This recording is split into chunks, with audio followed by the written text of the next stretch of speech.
we are a nuclear nation. If we think we are going down, we'll take half the world down with us. What's going on in his mind? Okay.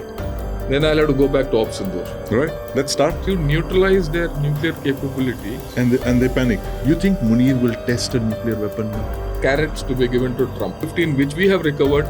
Would this have downed the Rafale the way they were talking? I don't think so. Pakistan has actually lost faith in its Chinese hardware. If this is not a crisis, what is? Right. Strategic geometry also has to change. Right. He's been given license by China and USA to behave the way he's behaving. Pakistan has two benefactors doing this Ajay Devgan maneuver, as I call it. Pakistan will be allowed to survive. Right. Whether it will be allowed to thrive is a different question. Hello and welcome to the Sandeep Unnithan Show, your weekly dose of defense, geopolitics, and much, much more. Today I'm privileged to have on my show Lieutenant General P.R. Shankar, former Director General Artillery. He's a professor of practice now at the IIT Madras, and he chairs a very interesting show called Gunner's Shot on YouTube, which you must catch. General Shankar, welcome. Thanks a lot. It's an honor and a privilege to be speaking with you, Sandeep, as always.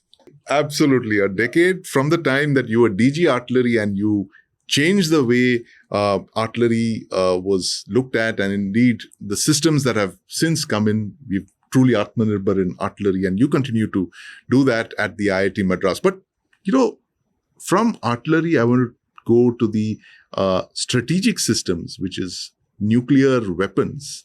And you have Field Marshal Asim Munir of Pakistan in the United States on the 9th of August, where he speaks at an event where he says, we are a nuclear nation. If we think we are going down, we'll take half the world down with us. This kind of nuclear saber rattling from a sitting army chief, unprecedented. What's going on in his mind? Well, what's going on in his mind is very simple. He's threatening India, very simply. Nuclear blackmail. Nuclear blackmail. And he's doing it from USA. He's doing it on US soil. That's worrying. And the fact that USA has tolerated this kind of a talk from US soil is also troubling. And we need to take this seriously. At the outset, there's a lot of rhetoric in this talk that he said, I'm going to do this, that, and basically he said, if you build dams, I'm going to blast them. I'm going to fire 10 missiles at this. Yeah. I mean, who talks like this? He doesn't, it's more to convey a message. Right. That's one. The second part of the story, the second issue aspect of this is, it's a continuation of the Pakistan way of nuclear saber raid. Right. It's nothing new. Only thing is, it's now coming from, the fact that it's coming from USA is the issue of concern to me. Right. You're not going to do all this. That is out. Right? It is also a panic reaction in some manner. A panic reaction to what? Okay.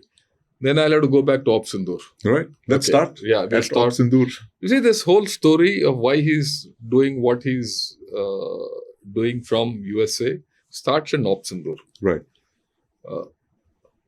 You look at Operation Sindoor on 10th May, when we finished off, plastering all their air bases. Yes. What was the status? The status was Pakistan's air defense was exposed. Right. They didn't have the capability to retaliate. Mm-hmm. And in my own assessment, their nuclear capability was negated. How so? Yeah. And that's why they ran to USA. Now, how so? That's the $1 million question. And I have simplistic answers. Right. See, the Pak nuclear capability has three components. One is the tactical nuclear weapon component. The Nasser. Right. And that is basically meant to stymie or ground forces. The cold start offensive. Basically, it's a counter force kind of a thing. Right. Now, that was anyway not there because we there was didn't no launch a ground invasion. So that was out of the equation. Right. The other two, they had an air component and a missile. F-16s and Mirages. Now, those were either hit in some places, like in Jacobabad. Yes. The hangar was hit. That's what Air Chief Marshal said. or a place like Sargodha, where the runway nothing could take off. Right. Or in Noor Khan, where the central communication base was completely blown off. Right. And that's still not on. And in a place like Rahim Yar Khan, a forward base, which is still not ready. It's not back. It's still not ops. It's not all non-ops. And many of these places. That kind of paralysis meant that their nuclear-enabled aircraft or nuclear delivery platforms couldn't take off. Right. Couldn't come up. And then added to that, the vulnerability of their air defense was exposed. They had nothing. And you have to understand that Pakistan is basically a force which is a defensive-oriented air force. Right. And those defenses were down. Right. In that case, the nuclear weapons couldn't be flown. Right. Right. Now, as a corollary to this, the third component of the Pakistan nuclear capability is their ground launchers. The mobile TELs. You're right. Now, whichever missile it is, now when you get such a missile out, you need air defense. Right. And that air defense was not there. How do you get it out? Air defense to protect the TELs when they move out. And invariably, these, as a rule all over the world, these missile launch pads, TELs, deployment areas are in the shadow or in the vicinity of an air base. Right. Now, the air bases themselves were exposed, so how could they get them out? Right. So I think on 10th May, Pakistan could not retaliate with nuclear weapon systems. And they panicked. Right. And they couldn't, there no rhetoric, nothing was feasible. And they panicked. And that was the time when they ran to USA. And then the rest is history. Right. Right. So that is that part of the story. And if you see the writings which have come out of others, Rabia Akhtar, Ijaz Ahmad, all those people who have written about the Pakistan nuclear capability, they're looking at a doctrinal shift that, look, we have to do something. Then we fired that Agni 5 with the conventional warhead, with a bunker burster kind of a thing, with a 5,000 kg warhead. Now, they don't have defenses against that. Right. They are conventional weapon systems. And you see the writings coming out, you see that there are a lot of problems. Right. So they had to flip. And they flipped to US. Now, this has major implications between China and US. And I think a new triangle is emerging, Pakistan, China, US, which we have to think of. Right. Right. But wasn't this always there that, Pakistan has two benefactors. It has the United States and it has China. And it's kind of doing this Ajay Devgan maneuver, as I call it, between two motorcycles. And, the lamppost hasn't appeared yet, but I'm sure at some point it might. No, it's already appeared. The way I look at it, I think you said the right thing, the Ajay Devgan trapeze act. Fact is, it was well known that Pakistan was playing China and USA. Right. But post-Afghanistan, the US withdrawal from Afghanistan, US withdrew from China also. Right. It lost interest in the region. Lost interest in the region and they withdrew from China. You think they're coming back into the region now? They are. We'll come to that. And China came in. And China came in full steam. Right. And China not only came in full steam, Pakistan also turned towards China. They had no other option. Right. 2 years back, their chief, Javed Bajwa, in a lit fest had said, we want Western weapons. Yes. They are not giving it to us, so we have to go to China. Right. So they were completely dependent on China with 81% weapon systems of China. Right. In fact, in the last decade, I think they've only bought Chinese. And no one else, and Turkish. Some Turkish weapons, of course. So they went out. Right. Two things. I mean, one is Sindoor, which is the later thing. Yeah. But slowly Pakistan of late has been realizing that it needs a larger share of the Middle East. Right. Abraham Accords. Yes. All that. And they had finished off Syria. Right. The US footprint on the West Asia had started expanding. Right. Iran was the last standing man. Yes. And they had, through Israel, they had got through to Iran. And Iran had to fall. If Iran had to fall, they needed Pakistan. As a backup, perhaps? No, I wouldn't say as a backup. Right. They want to keep Pakistan away from Iran. No, Pakistan was used. I'm sure Pakistan bases were used for int purposes, UAVs and all that. right? And that's why this We chap don't had know a that lunch. yet. We don't know that. That's why this chap had lunch there. Right. Asim Munir. So right? there was a price that he had to pay Yeah, for there's that no doubt. lunch. I wouldn't say the price. Both had to pay. We'll Right. talk of that. Right. So, and this was a golden opportunity for US to shove, or rather suppress Chinese influence in this region. Right. And Chinese couldn't react militarily in the Iran-Israel war also. Right. So that's one part of the story. The other part of the story is, so they needed Pakistan, Yeah. US. They were waiting for the opportunity. The other part of the story is that on 10th May, look at the state. Right. Pakistan is there. It doesn't have the capability to retaliate nuclear. Right. Right. After all, the command control center at Nur Khan base had also gone off. And all the Chinese weapons they had operated had let them down. The HQ9s and the HQ9 and the radars. Everything. And everything, that Wingloom drones. Right. And people talk of PL-15. The PL-15 which we have recovered Yes. was a single engine motor. Right. Single pulse. Right. But everywhere else, till then I only heard that PL-15 had a Dual pulse motor. Yeah. Now, in that event, the dual pulse has a range of about 150 odd kilometers. Yes. That's the what is said.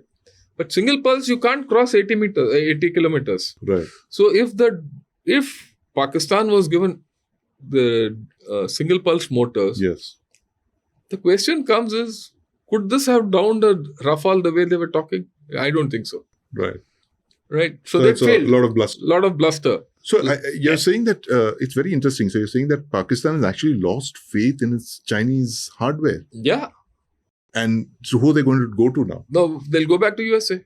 Do a U-turn. They've done the U-turn. I mean, let's be very clear. They've done the flip already. Right.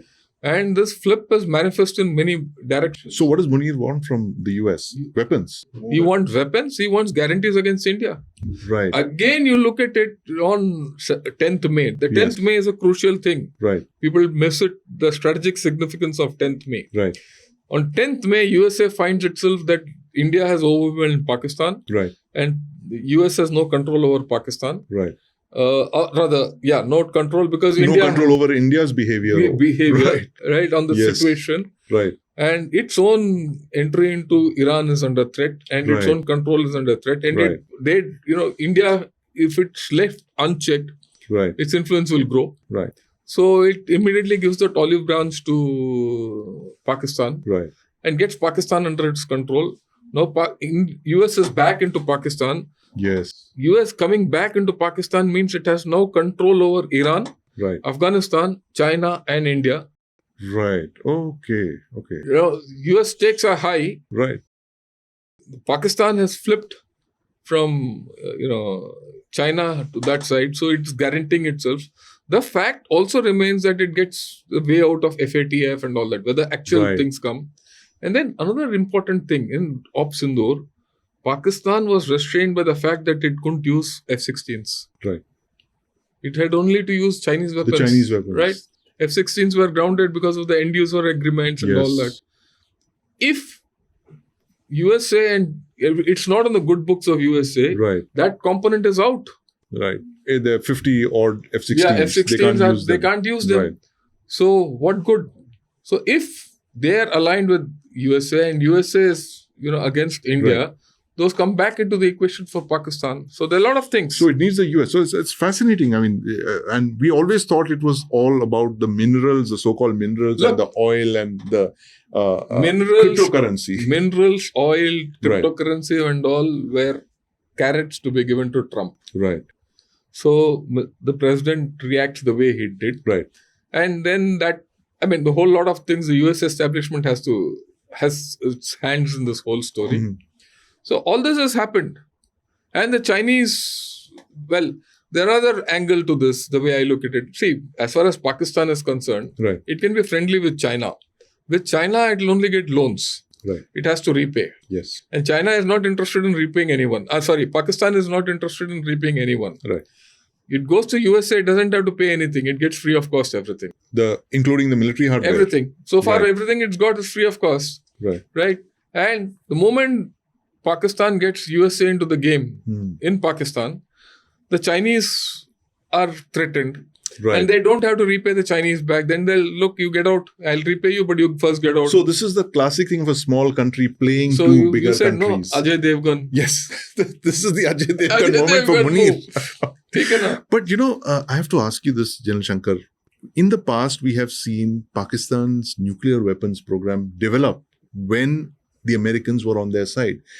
Zia developed the bomb through the 1970s and 80s when the West needed Pakistan for fighting that proxy war in Afghanistan against the Soviet Union. Then you have General Musharraf who comes in, where the arsenal expands while at the same time he's an ally in the war on terror. Now you have the third coming of the United States, so to speak, into the region. Yeah. How is this going to impact Pakistan's nuclear arsenal? Do you think Munir will test a nuclear weapon now? I don't think it's so easy to test a nuclear weapon and get away with it. Because if either China or USA allow Pakistan to test a nuclear weapon, right, tomorrow you'll do it. India will test do as well. What's the compulsion for us to test if Pakistan it's tests? not a bad, there's no compulsion.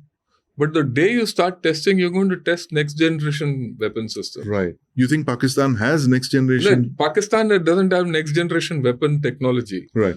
Pakistan will test a weapon to show that it has something. Right. Against India. Right. That's something against India. Right. But what India will do is not against Pakistan. It will give shivers to others. Right. Right. So I don't think Pakistan will be allowed to do that. Will not be allowed to do that by either China or USA. But given how unpredictable Munir has been as an army chief, I mean, look at his profile. It's very different from previous army chiefs. In fact, as I was discussing with a colleague, he seems to be, he's made his predecessors look like moderates compared to the kind of very shrill rhetoric that he's used, the kind of language that he's used. Army chiefs in Pakistan, even with by the Pakistan Army standards, very low standards, they have not spoken the way he has, on the two-nation theory and, Kashmir is our jugular vein and now nuclear blackmail. Do you completely rule out a nuclear test? Look, you can't. Okay, but the chances are less. Right. But you have to analyze this fellow in a different manner. Munir. He's been given license by China and USA to behave the way he's behaving. This unpredictable behavior. Right. No, unpredictable, his entire behavior. Right. He's got a license to do what he wants to do. Right. And I'll come to that a little. If you see all his rhetoric, all his talk, everything has been against India. Right. Not against China, not against USA, not even against Iran, not even against Afghanistan. Right. Or anyone else. Singularly focused on that's India. Typical. Right. But on the other side, what's his behavior with China and USA? 2-3 things have happened, all in the recent past. He struck up a friendship with Kurila, who's just retired. Yes. Now, if you see the history of Kurila and I don't think they had any intersection where they studied together and all that. And Munir hasn't gone to USA to study. Right. He's not done a course there and all that. That's right. Yeah. How they become friends is a question mark. Right. Okay. That's the first part of the story. And before that lunch with Trump, he went and spent 4 days in CENTCOM in Florida. And that was a time when the Fordo strikes were and all to go and not go. Right. And then he must have put a price for the cooperation Pakistan is to give to USA. And he would say, I want, and that's the way I'm reconstructing this whole story. Right. That, look, the price is probably a lunch with Trump or recognition. And he went there. A 2-hour lunch meeting. Yeah, 2-hour lunch meeting. Extremely unusual. And a lot of things would have been discussed. Right. By then, the 34-minute talk with President Trump and Prime Minister Modi had taken place the previous evening. Yes. So Trump reacted the way he did. Right. And gave him a free hand. Now Munir comes back. Iran operation continues. Immediately after the Iran operation is done, Munir goes to he goes to China. Right. He spent some time in China. Right. Just to placate them. Whatever. Right. And then he comes back. When he comes back to Pakistan, he holds a meeting of the Central Asian Military Chiefs, right? And who comes there? Lo and behold, Kurila comes here. And Kurila is given a medal by Pakistan president. And then Kurila goes to retirement. And when Kurila is retiring, this man goes back. So there's a shuttle. This shuttle is the same. I mean, what it reminds me, the equivalent is what Kissinger did in 71-72 when he got... That's right. He used Pakistan to go into China. So this man is doing the reverse Kissinger. He's doing a reverse Kissinger. Okay. Interesting. And he is giving a conduit between China and USA. And, he's playing both ends. He's also made Pakistan into a battleground. Yes. He's also being a conduit. Right. And as a result, he doesn't get any tariffs. Right. In any case, Pakistan, whether it gets tariffs or not, is not a great deal. Right. That he doesn't get tariff. But if you see the US, I won't say US, I will say the Trump rhetoric on China has reduced. Right. Today, that 90-day grace period finished. In fact, yesterday night it finished. Today, he's given a 90-day extension for the tariffs. Right. Okay, so there's already something at play. That play, is it directly between China and USA, or is it being facilitated through Pakistan, or a back channel has opened here? Right. Okay, and China will be very happy to have a back channel, right, to USA, because its influence in the Middle East is reduced. After all, they've got today the complete footprint is an American footprint. Yeah. See, this is very important. Yes, the American footprint in the Middle East starts with the Mediterranean and ends on the Indian border. Right. So what are the chances that Pakistan will join the Abraham Accords? You see that happening? I don't think so, because they have to join the Abraham Accords, we have to get out of it. Or they have to recognize Israel. That's difficult. The second part of the story is, look, at the end of the day, the Saudis and the Arabs as a whole, they're pretty smart. Right. They want, what does Pakistan get to the table with the Abraham Accords? When you look at Abraham Accords and I2U2, the connectivity plus the IMEC, there's economic value, and the Middle East is transmuting from oil-based economy to a diversified economy. Right.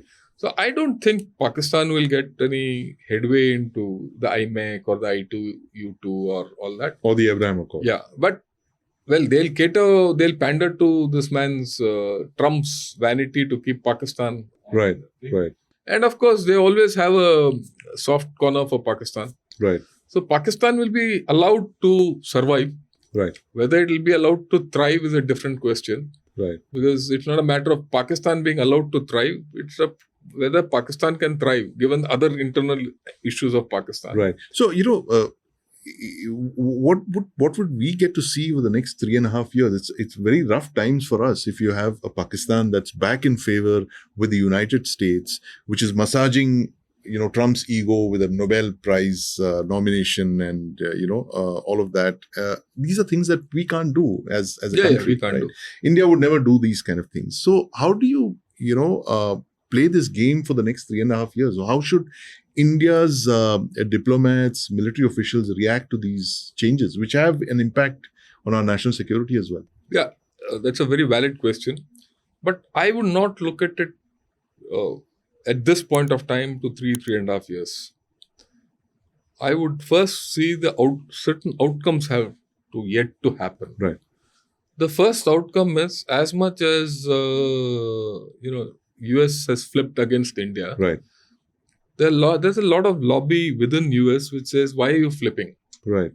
How bad is the flip, really? The flip is bad. 71? I think. Is it 2000? The issue which has been lost between India and USA is a matter of strategic trust. We are no more strategic partners, let's be clear. Is that a fact? That I don't think we are strategic partners anymore.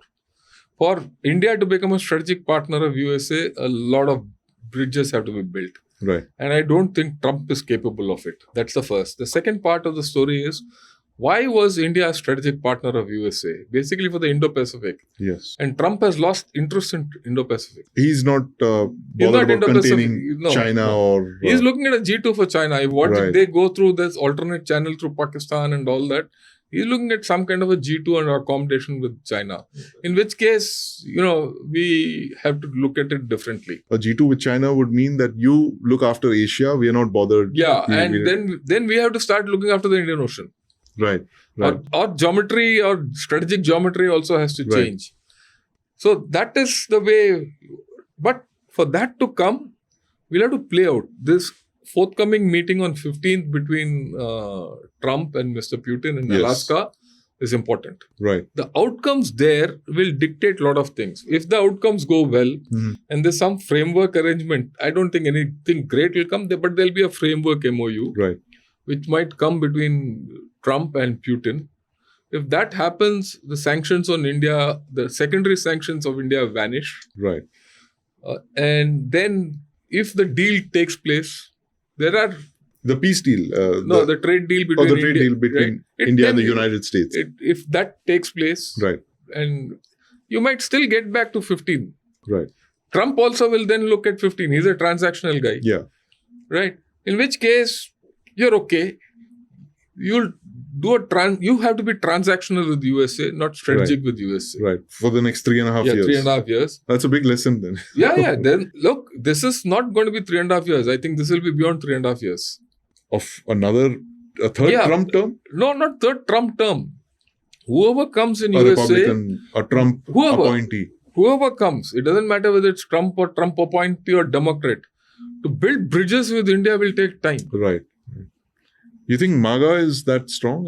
It's not a matter of MAGA. It's not a matter of MAGA. The way he's insulted India by calling it a dead economy and things like that. I think those words have hurt India. Yes. Right? All of us. All of us. Right. So I don't think he is going to get back our trust in a hurry. Right. In which case, would you like to invest in USA? And when I say invest, not money. Right. Invest your trust. Mm-hmm. And he's not going to help you. The American weapons are not so great that you can live without them or live with them. I don't think we use any weapons we use some. In Sindoor. Yeah, we didn't. And so, can we do without American weapons? So, options are more. Right. So, in which case, if you don't have the defense, the basic platform or the stable platform of US-India relationship was a defense cooperation. Right. That has gone down. If Indo-Pacific is not his, number one priority, right, all our defense cooperation was based on Malabar 1, 2, 3 and going there, and the naval... It was all about countering China and containing China and all that. If that is not there, right, then you have to rediscover what you're going to do. Right. Right. So you have to be prepared to the fact that, look, we have to be on our own. Right. And we might have to look at how to enhance our equation with Russia. Yes. Enhance our equation with France, Israel and other countries for technology. So President Putin is set to visit New Delhi, and one hears that he's coming with a huge arms package, which could include very long-range missiles, the caliber missiles, 1,500-kilometer range missiles, additional nuclear-powered attack submarines, S-400s, possibly S-500s as well. You see India now being more receptive to Russian arms than in the past. We always were worried about, what will the Americans say? And we did stick our necks out for the S-400. I mean, full marks to the government for doing that. But here you see in this changed environment that you mentioned, that you've lost trust with the Americans, those bridges have been breached. Will India now go back to President Putin and to Russian arms? I don't think fully we'll go back. For one reason, India is quite Atmanirbhar in many technologies. Right. So we could pick and choose which technologies we are interested in when we go look at Russia. That's one. Second, we still have a lot of equity in USA. It's not as if everything is lost. Right. We have to be balanced. It is a very important relationship. Yeah, it's an important relationship because you have a diaspora there. Yes. You have political equity out there. Right. A lot of second generation Americans of Indian origin are rising up the political ladder there. Yes. And they have links here. Whether you like it or not, they have links. And a lot of our people are there. The trade relationship is not so much as non-trade, I would say services relationship. Digital connect is huge. You have over 1,800 to 200 global enablement centers of USA in our country. And these are all R&D centers. They're not back offices. Right. And nearly 1.9 million Indians work for Americans, USA and American corporations. Right. So all that won't go overnight. So we have to be balanced in our approach. Right. So it's only the strategic side of that which might actually take a hit. That's what you're saying. We'll have to, whatever happens, this situation is evolving fast. We didn't see this flip on 10th May. But how are we caught blindsided by this? No, we'll come to that. We didn't see this, but it has evolved in such a manner that what is going to come ahead, we need to be prepared. We need to be prepared going all three ways. We have a choice of going back to USA. Right. We have a choice of going independent. We also have a choice of playing out with China, limited. Right. Though we don't have trust there. Yes. Right. But in recent days, one seems to suggest that, one sees signs that we are going back to China. I wouldn't say going back, because today morning only I did a program on Ghana shot. Yeah. Where I said, can you rely on China? You can't. Right. And then the fact is that China itself has internal problems. Their consumption is low. They're in deflation. Their military is in a bad shape. Right. The generals are sagged, yes. all that. Plus their equipment is failing. Right. As we speak, we spoke about Pakistan. Yes. But just to give you an idea, the Z9 helicopters, which is supposed to be the ace of the pack as far as their exports are concerned.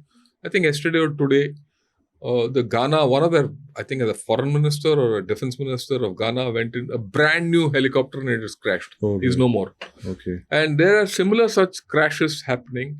Then you heard of their military equipment going erratic. We've heard of a nuclear submarine which sank in Wuhan last year. Yes. There's a lot of, so their equipment is not taking a beating. I mean, it's not only taking a beating, it's not reliable. Right. Who does it pinch most? It pinches China. Right. China would know, no? Right. They are weak. Their military is not strong. Their economy is not great. Their production is great. They need a market. Right. So India offers that market. Right. So will they be, sweet towards us? They're trying to be saccharine sweet. Saccharine sweet. Right. There are all kinds of things are coming in India. And they're now, Global Times quoting Hindu proverbs. Yes. I saw that. And talking about that. So they're trying. Helping your friend's boat reach the shore. Can you trust them? You can't. Right. So, but you have a trade relationship with them. Yes. Can you leverage the trade relationship intelligently to offset what you're going to lose here? There's a possibility. Right. So you have to be transactional there. And you have to ask for Chinese investments. Yeah. Chinese investments up to 24% you're looking. Right. And then you're looking at this USA also. Yes. So, and you have to strike out independently or be transactional with Russia, France, and China. No, Israel and other places where you can get technology. Right. Absolutely. And I think you need to have a balance. Right. And there's a time where you have to be picky and choosy as to whom you're going to go with or not go with. Equally, there's an opportunity for India to strike alone. Right. Look, the fact is, India is still going to be the strongest growing economy. Right. Whether you like it or not. Okay. And the endorsement of that over the past 1 week is coming through our stock exchanges, which are still going up. I mean, on a personal note, yesterday I was with my mutual fund advisor. So I asked, what will happen because of this? He said, no, don't worry. Just go in for stocks. Don't go in for mutual funds. Right. Nothing will happen. That kind of confidence. It's a confidence that comes from a growing economy. Yes. So that's not going to change. You got a stable government. Right. Many people might not like the government. Or there'll be opposition within, there'll be opposition outside. Right. But the fact is the government is stable. We have a prime minister who's in, the picture of everything. Yes. He's riding the horse well. You might have a difference of opinion, but he's doing it well. So what's our problem? this is the opportunity for us. You do reforms. You have to do reforms. Yes. You have to do internal reforms. I was going to ask you that. India reforms only in crisis, they say. I mean, is this a crisis I now? think so. Is this? If this is not a crisis, what is? Right. Right? So this crisis like 91 gives you an opportunity to reform. Importantly, you can do defense reforms, defense exports, because Op Sindoor has given you the thing that, look, people from outside want to buy. Confidence in our products. No, people and are their coming. Weapons. Yes. Look, a Chinese report I read, there's a Chinese report Yes. that 15 countries have lined up for BrahMos. Right. Recently, we struck a strategic partnership with Philippines where they have said they're very happy with the BrahMos. Now Yes. they want Akash and other things. Right. So you're getting more inquiries for your own defense. Right. So the moment you start providing, go into defense exports Right. and providing weapons to others, your value chain goes up. Absolutely. And then one thing will lead to the other. Look, technology is resident in India. You have to Right. tap it. Right. It'll happen. Right? So if you are smart about this Yes. whole thing, do reforms. Ease of doing business has to be, Yes. like, for example, you don't have to take 3 months to get a GST license. Can you do it on a single window basis? In a couple of hours, can I get a GST license to start my own YouTube channel? Right. Simple. There are Yes. small things. Then you enable people to do business. Right. So Can we you must do- not let this opportunity No, I don't think so. pass to And I'm not worried about what's happening. critical Yeah. reform. Right. But General Shankar, I have to come back to the question of Pakistan, which we began our fascinating discussion with. And there is one person who I always wonder what he's been thinking right now. That's Lieutenant General Khalid Kidwai, who was the head of the Strategic Plans Division for the longest time. And in fact, he's the one who's enunciated Pakistan's red lines. Red lines, those 4 red lines. Those 4 red lines, that's the space threshold, the military infrastructure threshold, the economic strangulation, political instability. The 4 lines that if they were crossed, Pakistan would go nuclear. He said that in 2002 after our Operation Parakram. And again in 2020 after Palakot.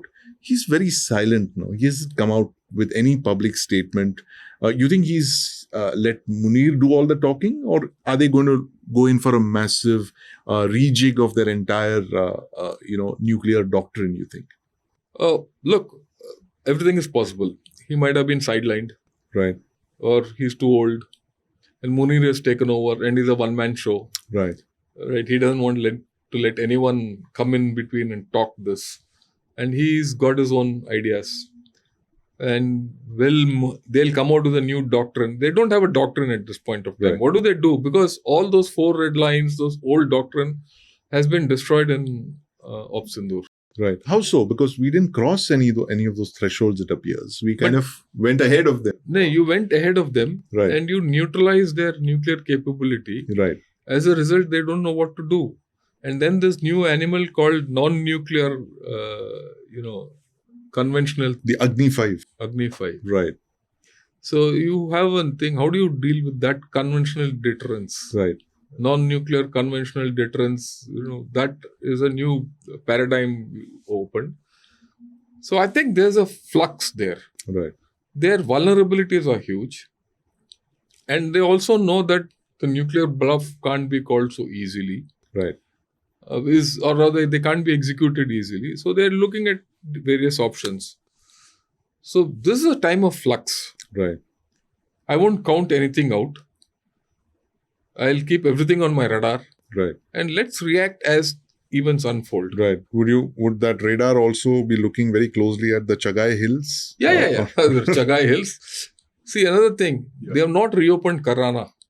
That Kirana thing they have not done. The storage complex. Yeah. So far, there are no reports of that being opened up and all that.